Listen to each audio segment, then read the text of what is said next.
mbele ya kiongozi wa taifa na mkuu wetu wa mkoa pamoja na mwenyekiti wa mkoa niwaeleze yafuatayo. Mimi mbunge wenu Basima nilifanya ziara fupi ya kata kama 4. Nilijigharimia mwenyewe $8.2 na nina kila sababu ya kuwashukuru madiwani wangu wote. Mheshimiwa mgeni rasmi, wadiwani wangu wote kwa pamoja walituchangia bati moja kwa ajili ya shule katika kata ya Itaja. Kwa hiyo nawashukuru na natambua mchango wao mbele ya kwako wewe mheshimiwa. Lakini kwa bahati nzuri nikiwa mbunge, mimi pia ni mfanyabiashara na nina uwezo ambayo Mungu amenijalia, lakini sipo katika kikundi waliopotea. Ni jemedari wa Chama cha Mapinduzi. Kwa hivyo mheshimiwa mgeni rasmi, kesho tarehe 20 nathubutu kuzungumza mbele ya umati huu ya Wanailongero, watu wa kandarasi, mheshimiwa mkuu wa mkoa, mheshimiwa mwenyekiti wa mkoa wanafika katika kijiji cha Gairo, kata ya Itaja. Mimi mwenyewe nikiwa nimeomba wafadhili mbalimbali, tunawachimbia maji. Hiyo ni gharama ambayo hatuibebeshi serikali. Mimi mwenyewe kama mbunge nimejitolea kufanya hiyo, na niwaeleza umati wa watu uliokuwa hapa kwamba simalizii pale, tunapiga hatua, tuko pamoja miaka 5, Mungu akitujalia. CCM oye! Mheshimiwa mgeni rasmi, niombe wadiwani wote wasogee mbele hapa kwanza, ili tukuombe kwa pamoja. Wewe ni mtu mkubwa sana, hadi mawaziri wako chini yako, kwa sababu wewe ndio unawajadili katika vikao za kamati kuu. Ndugu zangu madiwani wote, nyosheni mkono na mimi nikuombe. Mheshimiwa mwenezi wa taifa,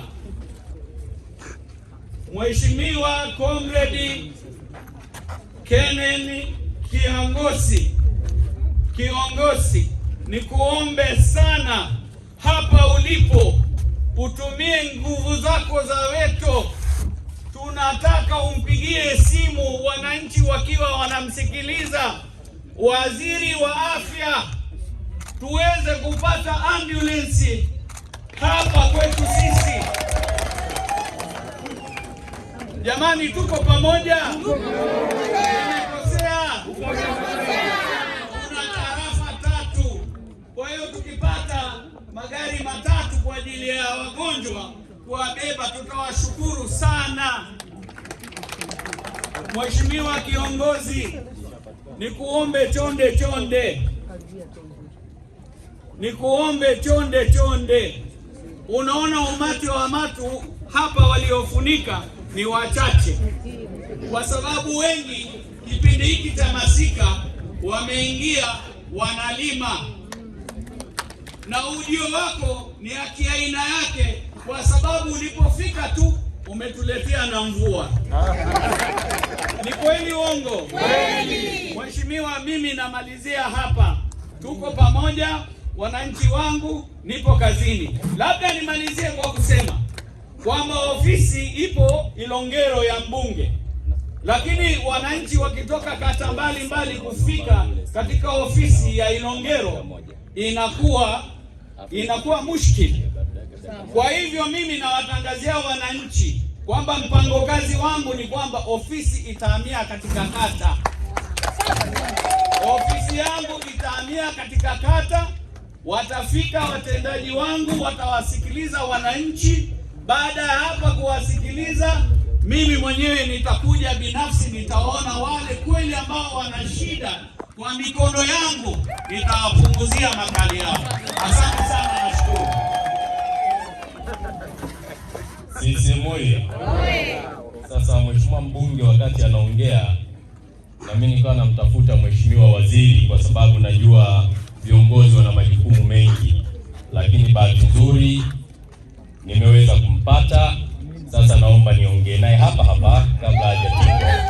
Mheshimiwa waziri, habari ya majukumu?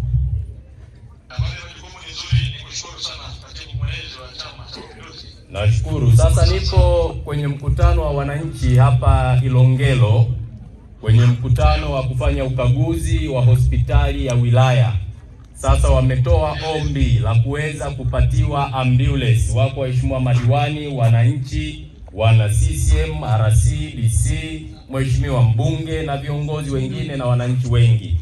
Sasa nikasema jambo hili linapaswa kuja kwako na wewe unaliweza. Sasa nikapenda uweze kuzungumza na wananchi kwa ombi lao hilo. Naomba mumsikilize mheshimiwa waziri wa afya.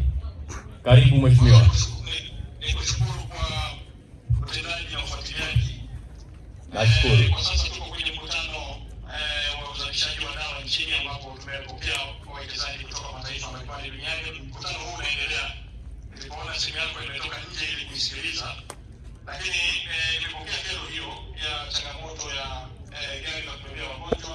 Ndio. Nikuthibitishie kwamba serikali imefanya kazi kubwa ya ujenzi wa miundombinu. Ndio. Vituo vya afya, zahanati na majengo mbalimbali ya hospitali za halmashauri. Na niseme tu kwamba serikali uwekezaji wake uliofanya ni mkubwa, na tunatambua kwamba yako maeneo yamekuwa yakiwa na uhitaji wa magari ya kubebea wagonjwa, na ni taarifa kwamba eneo hilo gari ilikuwepo, lakini ilitokea changamoto ambayo kama serikali tunaendelea kuifuatilia kuweza kujua nini kilitokea. Ndio. Nikuthibitishie tu kwamba pamoja na kwamba changamoto hiyo ilitokea na kupelekea Watanzania wa eneo hilo kukosa huduma ya kuhudumiwa hasa kwa maeneo ya dharura, serikali bado imeendelea kujenga matumaini kwa Tanzania. Rais wetu Daktari Samia Suluhu Hassan ameendelea kuongeza vifaa tiba, kuongeza magari, na hivi karibuni wizara yangu itakwenda kupokea magari zaidi ya karibu 40 ambayo tutayagawa katika maeneo mbalimbali kwa kushirikiana na ofisi ya waziri mkuu, tawala za mikoa na serikali za mitaa, TAMISEMI. Ndio. Kwa hiyo niwathibitishie wananchi wa eneo hilo kwamba kwa maelekezo ya chama, maelekezo ya ilani yetu ya uchaguzi ya Chama cha Mapinduzi, lakini na ninyi viongozi ambao mmekuwa mkimsaidia mwenyekiti wa chama chetu, tutahakikisha tumeangalia maeneo yenye kipaumbele, ikiwa ni pamoja na eneo hilo ambalo umekwisha nielezea.